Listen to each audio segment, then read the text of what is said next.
Hi, ako si Jay Escobar. 23 lang ako dati, tubong San Juan, Metro Manila. Nag-join ako nung noong December 2008. Bago ako nag-join nung dati banda-banda ako.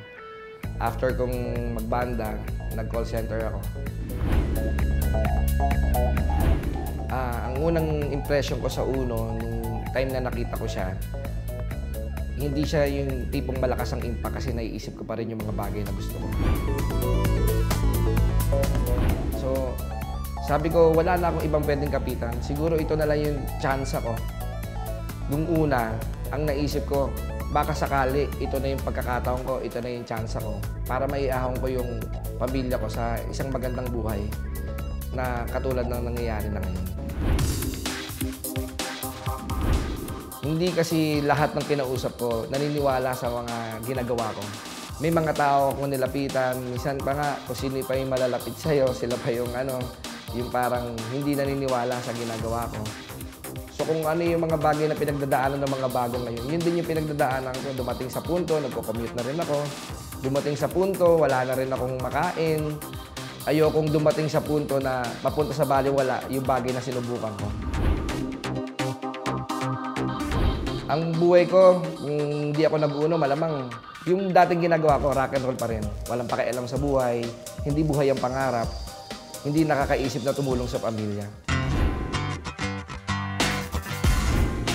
Nagkaroon ako ng brand new Honda Civic, nagkaroon ako ng Ford Expedition, nagkaroon ako ng BMW, yung M-Series.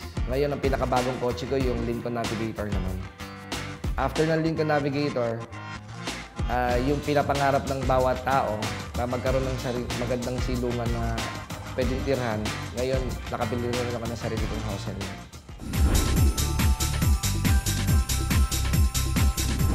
Yung mga kapatid ko, na bibigyan pa na sila ng mga gandang regalo. Yung nanay ko na siya na lang yung buhay na kasama namin. Hindi ko na rin siya pinapagastos. Sa pamilya ko, yung sa anak ko, nabibigyan ko na rin siya ng mga bagay na gusto niya.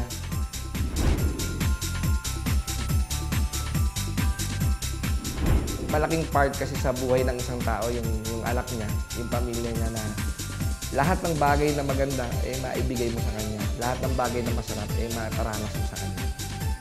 Malamang, hindi namin mararanasan yung masarap na Pasko kung hindi ako nag-uuno.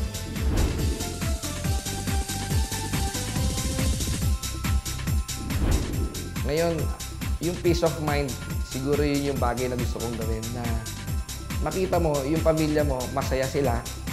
Makita ko yung anak ko na masaya siya kasi yung pamilya niya, yung tatay niya, isa sa mga factor kung bakit ganito yung buhay namin. Bakit masaya, bakit masagana yung nangyayari sa Pasko namin. Sunod, yung pinaka-the best na pwedeng maramdaman ng isang nagne-network, naibigay din ng mga may-ari yun. Nabigay ng BOD yun. So sabi ko nga, ako masabi ko sa parang wala ka nang hahanapin pa eh. Ba't ka pa maghahanap ng iba? Nandito na nga yung pinaka-the best. Kapatid, hindi pinag-iisipan yung mga bagay na katulad na ganito. Mangarap ka. Buhayin mo yung pangarap mo. Huwag kang mangarap para sa sarili mo, mangarap ka para sa pamilya mo. Kung gusto mo magawa ng tama yung kapatid, ang kailangan mo lang gawin, mangarap kang tumulong para sa pamilya.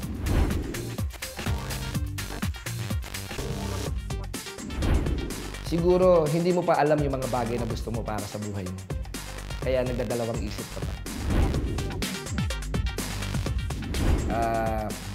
Ito yung magbibigay ng marka sa larangan ng network marketing na hindi namimili ng tao na tutulungan. 1. Building people, building business. Ang numero 1 negosyo ng bayan.